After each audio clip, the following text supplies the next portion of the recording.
ঘন্টা পর অবস্থান তুললেন শুভেন্দু অধিকারী। কাল হাইকোর্টে শুভেন্দু অধিকারী সন্দেশখালী যাওয়ার অনুমতি পেতে হাইকোর্টে যাবেন বিরোধী দলনেতা।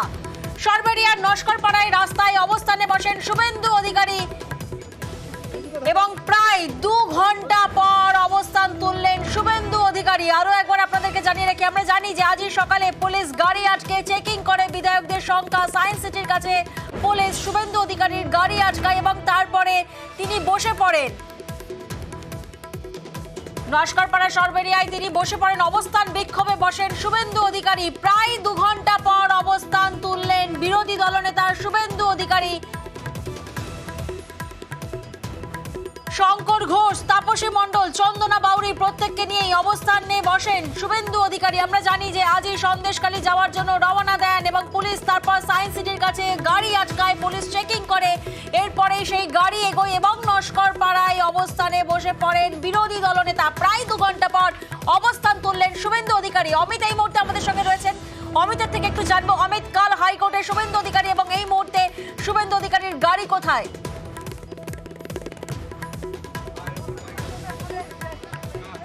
দেখো, শুভেন্দু অধিকারী গাড়ি এই মুহূর্তে আমি ক্যামেরা পার্সনকে বলবো মানুষকে দেখানোর জন্য ইতিমধ্যে যে ধামাখালী সরবেরিয়া যে রোড রয়েছে রাজ্য সড়ক, এই রাস্তা ধরে সরবেরিয়া মোড়ের দিকে কিন্তু বেরিয়ে গেলেন। তবে শুভেন্দু অধিকারী বাসে ওঠার পর যখন এই এলাকা ছেড়ে যাচ্ছেন সেই সময় গ্রামবাসীদের তরফে কিন্তু গো ব্ল্যাক স্লোগান কিন্তু দেওয়া হয়েছে শুভেন্দু অধিকারী। এরপরে আমরা দেখলাম যে পুলিশের তরফে পুলিশ এসে পরিস্থিতি নিয়ন্ত্রণে এনেছে এবং যারা আশেপাশের গ্রামবাসীরা যারা ছিলেন তাদের কিন্তু সরিয়ে দেওয়া হয়েছে। তুমি সেই চিত্র দেখতে পাচ্ছ ঠিক নস্করপাড়ার মুখে যেই জায়গাটায় অবস্থানে বসেছিলেন শুভেন্দু অধিকারী, তিনি বাসে চেপে উঠে কলকাতা থেকে রওনা দিতেই ঠিক এই যে জায়গা রয়েছে দেখতে পাচ্ছ, রাস্তার দুপাশে কিন্তু গ্রামবাসীদের একটা জমায়েতগুলি রয়েছে এবং পুলিশের তরফে কিন্তু সেই জমায়েত সরিয়ে দেওয়া হচ্ছে। কারণ এই জমায়েত থেকেই শুভেন্দু অধিকারীর উদ্দেশ্যে গো ব্যাক স্লোগান কিন্তু উঠে এসেছিল।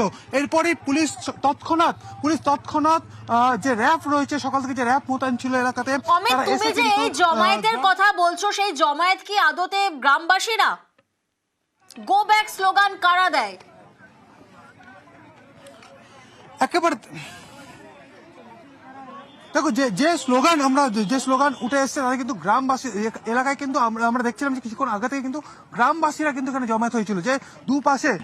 আমি ক্যামেরা পার্সনকে দেখাতে বলবো দূরের যে অংশগুলো এই মুহূর্তে দেখা যাচ্ছে, ঠিক ওই পারে আল দিয়ে অনেকে দেখুন এই মুহূর্তে জমিতে অনেকেই দাঁড়িয়ে রয়েছেন। এরা প্রত্যেকে কিন্তু গ্রামবাসী এবং দুপাশ থেকে কিন্তু গো ব্যাক স্লোগান কিন্তু উঠে এসছে, গো ব্যাক স্লোগান কিন্তু দেওয়া শুরু হয়েছিল এবং তারপরেই যেখানে যে পুলিশ মোতায়েন করা ছিল সেই পুলিশের তরফে তৎক্ষণাৎ তারা তৎপর হয়ে ওঠে এবং তারা এসে দুপাশের যে গ্রামবাসীরা দাঁড়িয়েছিলেন তাদেরকে সরিয়ে দেন এবং শুভেন্দু অধিকারী কনভয় কিন্তু বেরিয়ে যায় সরবেরিয়ার দিকে। কারণ এই জায়গা যে নস্করপাড়া, সেই নস্করপাড়াতেই সকাল থেকে আমরা দেখেছিলাম যে ব্যারিকেড করে দেওয়া হয়েছিল, বাসের ব্যারিকেড করে দেওয়া হয়েছিল, প্রচুর পুলিশ মোতায়েন করা হয়েছিল।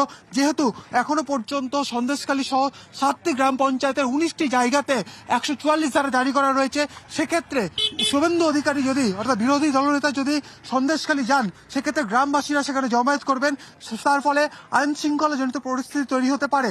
এই জায়গা থেকে পুলিশের তরফে শুভেন্দু অধিকারীকে অনুরোধ করা হয় যে আপনি যদি সেখানে যান, সেখানে কিন্তু আবার নতুন করে পরিস্থিতি অশান্ত হতে পারে, সেই আশঙ্কা কথা জানানো হয় পুলিশের তরফে। এরপরে শুভেন্দু অধিকারী ঠিক এই জায়গায় নস্করপাড়া ঠিক এই জায়গাতেই 2 ঘন্টা কিন্তু তিনি অবস্থান করে কার্যত তিনি বারবার বুঝিয়ে দিলেন যে এই সন্দেশখালীতে তিনি যাবেন। আজকে তিনি যেতে পারলেন না, 144 ধারার কথা বলা হচ্ছে পুলিশের তরফে। আগামীকাল কলকাতা হাইকোর্টে তিনি আবেদন করবেন এবং কলকাতা হাইকোর্টের বেশ অবস্থান বিক্ষোভ তোলার পর শুভেন্দু অধিকারী ঠিক কি জানিয়েছেন শোনাবো আপনাদের। এই মাটি নিয়ে যাচ্ছি, I will move to court, सड़क में रहूंगा और कोर्ट में भी जाऊंगा। ये लड़ाई जारी रहेगा। आज जितना विटनेस है सबको सेफ कस्टडी में हम लोग ले रहा है। এবং যে ছবি আমরা দেখছি নস্কর পাড়ায় বসে পড়েছিলেন, অবস্থান বিক্ষোভে বসে পড়েছিলেন শুভেন্দু অধিকারী। আজই সন্দেশখালীতে যাওয়ার উদ্দেশ্যে তিনি রওনা দেন এবং আমরা দেখেছিলাম সায়েন্স সিটির কাছে পুলিশ গাড়ি আটকায়, যেখানে চেকিং হয়, বিধায়কদের সংখ্যা কতজন আছে তার চেকিং হয় এবং শুভেন্দু অধিকারী সহ শঙ্কর ঘোষ, তাপসী মণ্ডল, চন্দনা বাউরি অনুমতি পায়। কিন্তু তারপরেই নস্কর পাড়ায় ফের পুলিশ আটকে দেয় এবং সেখানেই অবস্থান বিক্ষোভে বসেন শুভেন্দু অধিকারী। প্রায় 2 ঘন্টা ধরে চলে এই অবস্থান বিক্ষোভ।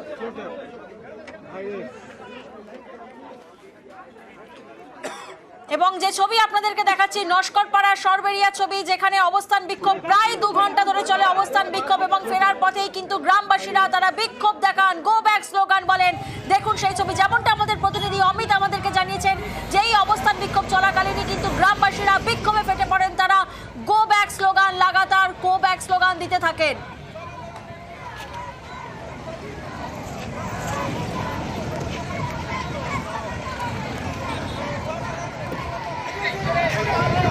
প্রতিনিধি অভিজিৎ এই মুহূর্তে আমাদের সঙ্গে রয়েছেন, অভিজিতের থেকে একটু জানবো। অভিজিৎ, যেমন আমরা দেখছি যে গ্রামবাসীরা কার্যত বিক্ষোভ দেখান, গো ব্যাক স্লোগান বলেন, গ্রামবাসীদের ঠিক কি কি অভিযোগ?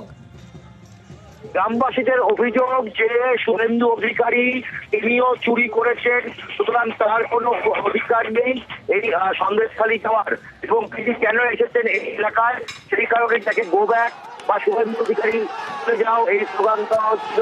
এবং এই স্লোগান বেশ কিছুক্ষণ দেওয়ার পরই অথচ ওই সময় অস্ত্র করে পুলিশ, তারপরে দ্রুত পুলিশ এসে তাদেরকে লাঠি উঁচিয়ে গ্রামবাসীদেরকে ছত্রভঙ্গ করে। শুভেন্দু অধিকারীর যে বাস, শুভেন্দু অধিকারী এবং তার সহযোগী যে 3 বিধায়ক, তাদের যে বাস ছিল সেই বাসটি নির্বিঘ্নেই বেরিয়ে গেছে, কোনো সমস্যা হয়নি। এই মুহূর্তে শুভেন্দু অধিকারীর বাস যে এলাকায় ছিল রামপুর এলাকা, সেই রামপুর নস্কর পাড়া থেকে প্রায় 7-6 কিলোমিটার এগিয়ে গেছে এবং গ্রামবাসীদের এই মুহূর্তে অভিজিৎ, যে ছবি আমরা দেখছি এই মুহূর্তে যে গ্রামবাসীরা জমায়েত হয়েছেন, গো ব্যাক স্লোগান দিচ্ছেন, সেক্ষেত্রে নতুন করে কোনো অশান্তির আশঙ্কা নেই তো? পরিস্থিতি একেবারে নিয়ন্ত্রণে? এই মুহূর্তে নতুন করে সৃষ্টি হওয়ার কোনো কারণ নেই, কারণ বিশাল পুলিশ মোতায়েন রয়েছে এবং পুলিশের পক্ষ থেকে বলা হচ্ছে যে হঠাৎ করেই কিছু গ্রামবাসী জড়ো হয়ে গিয়েছিল, তারা নোটিশ ছিল, কিন্তু হঠাৎ করে বেশ কিছু গ্রামবাসী রাস্তার উপর জড়ো হয়ে গিয়েছিল এবং তারাই এই স্লোগানই দিচ্ছিল। তবে পুলিশ দ্রুত ব্যবস্থা গ্রহণ করে, তারা লাঠি এই বিক্ষোভকারীদের তাদেরকে বেশ। এবং সরবেরিয়ায় আমরা দেখছি সেরকমই, যেমনটা অবস্থান বিক্ষোভে বসেছিলেন শুভেন্দু অধিকারী প্রায় 2 ঘন্টা পর, এবং তখনই কিন্তু গ্রামবাসীরা জমায়েত হন, বিক্ষোভ দেখান, গো ব্যাক স্লোগান বলেন। সেই ছবি এই মুহূর্তে আপনাদেরকে দেখাচ্ছি, সরবেরিয়ায় শুভেন্দুকে গো ব্যাক স্লোগান